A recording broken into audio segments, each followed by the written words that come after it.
I, 34F, have been married to my husband Jake, 36M, for almost 12 years. We have 2 kids, Emma and Lucas, and until recently, I thought we had a good life together. Not perfect, but solid. I work part-time as an administrative assistant at a dental office while Jake worked in IT. The arrangement allowed me to be home when the kids got back from school, help with homework, prepare dinner, and generally maintain our household. About 6 months ago, Jake started making comments about our finances. Nothing seemed different to me. We've always been comfortable, not wealthy, but never struggling. We own a modest home in a nice neighborhood, have reliable cars, and can afford the occasional family vacation. But suddenly, he was obsessing over every expense. We need to build a bigger emergency fund, he'd say. Or, the kids' college funds need more contributions. Valid concerns, sure, but the urgency felt off. Then came the suggestion that I should work full-time. When I expressed concern about the kids' after-school care, he brushed it off, saying his mother could watch them a couple of days, and we could find programs for the other days.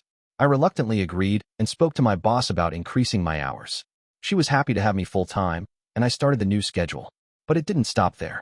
3 months later, Jake began suggesting I needed to contribute more financially.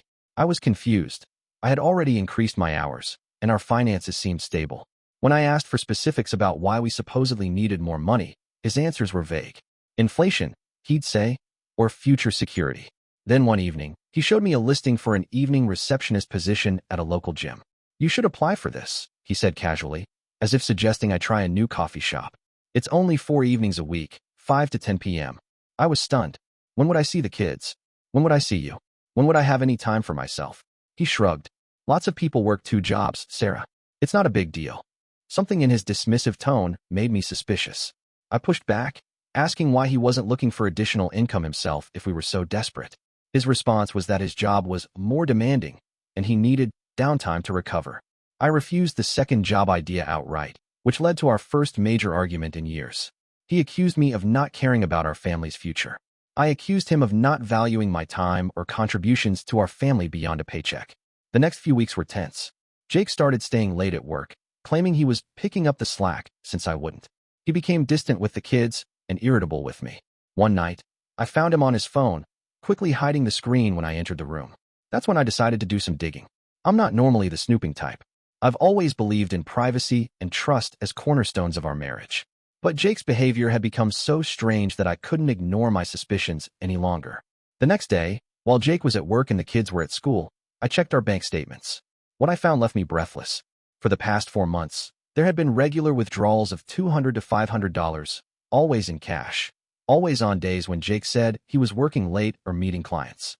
The total added up to nearly $6,000, money that should have been in our joint account, but wasn't. I also noticed frequent charges at restaurants I'd never been to, a hotel in the next town over, and several jewelry store purchases that had never made their way to me. My stomach dropped. The classic signs were all there, but I still couldn't quite believe it. That night, after the kids were asleep, I confronted Jake. I need to know what's going on, I said calmly, showing him the bank statements. Where is this money going? Who are you spending it on? His face went through a series of emotions, surprise, anger, then a calculated calmness that scared me more than if he'd yelled. You had no right to snoop through our finances, he said coldly. Our finances? I laughed bitterly. If there are finances, why am I being kept in the dark? Why are you pushing me to work myself to exhaustion while you're spending thousands on? What exactly? He tried to claim they were business expenses he'd forgotten to submit for reimbursement. When I pointed out the jewelry store charges, he said he'd been planning a surprise for our anniversary, which was still 6 months away. I didn't believe him, and he knew it. Finally, his facade cracked. Fine, he snapped. I've been helping a friend through a tough time. She just got divorced and needed some financial support. She? I asked, my voice barely above a whisper. Jake's explanation unraveled quickly after that. The friend was a coworker named Melissa. They'd been just friends until 3 months ago, but things had developed naturally. He claimed he hadn't meant for it to happen, that he still cared about our family, but that Melissa understood him in ways I never had. The shock was numbing. 12 years of marriage, 2 children, countless memories, and he'd been ready to throw it all away while simultaneously trying to push me into exhaustion with a second job. Was it to keep me distracted?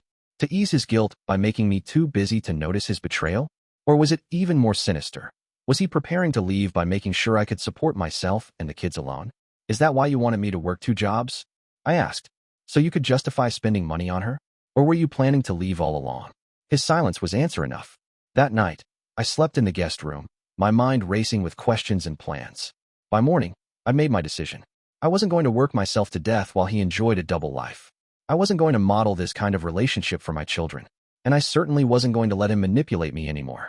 The next day, I called in sick to work and waited until the kids were at school. Then I made 3 important calls, to a divorce attorney, to my sister who lives an hour away, and to my boss at the dental office. The attorney agreed to see me that afternoon. My sister immediately offered her guest room for as long as we needed it. And my boss, who I've worked with for 8 years and who has always been more friend than employer, listened patiently as I explained my situation through tears. "Take whatever time you need," she said. "And Sarah, when you're ready to come back, we can discuss a raise. You've been underpaid for your value for too long." By the time Jake came home that evening, I had already packed essential clothes and items for myself and the kids. I had copies of all our important financial documents, and I had a clarity I hadn't felt in months. "The kids and I are staying with Lily for a while," I told him, my voice steadier than I expected. "I've spoken to a lawyer. You can expect to hear from them soon." Jake's reaction was predictable. First anger at my overreaction, then panic when he realized I was serious, followed by tearful promises to end things with Melissa and go to counseling. When none of that worked, he switched to threats. "You'll never make it on your own," he said. "You need me more than you think. The kids need a father at home. The kids need parents who model respect and honesty," I replied. "And I did make it on my own today. I'll continue making it tomorrow and the day after that." That was 3 weeks ago. Since then, I've returned to my job with a surprising 20% raise, long overdue, according to my boss. I've found a small but comfortable apartment that accepts our family dog, Thunder. I've enrolled the kids in a great after-school program they actually enjoy more than coming straight home. And I've filed for divorce, seeking primary custody with reasonable visitation for Jake. The hardest part was telling the kids. Emma, always perceptive, suspected something was wrong long before we told them. "Is it because Dad made you sad?" she asked. Lucas had more questions about practical matters. Would he still see his friends? Would Thunder come with us? Would Dad still take him fishing? Jake, meanwhile, has cycled between remorse and resentment. Last week, he admitted that Melissa had broken things off with him after learning he was still married. "She thought I was already separated," he confessed, as if this somehow made his betrayal less severe. Yesterday, he called to say he'd been thinking about everything and realized his push for me to take a second job was partly because he wanted me out of the house more. "I was being selfish," he admitted. "I wanted freedom without consequences." At least he's being honest now. Too late for our marriage, but perhaps not too late for him to become a better father and co-parent. As for me, I'm rediscovering parts of myself that had slowly disappeared during our marriage. I'm reconnecting with old friends. I'm considering taking an online course to enhance my administrative skills. And most importantly, I'm showing my children that self-respect isn't negotiable. I never wanted a divorce. I never imagined I'd be a single mother. But I'd choose this honest struggle over a comfortable lie any day. And surprisingly, most days don't feel like a struggle at all. They feel like freedom.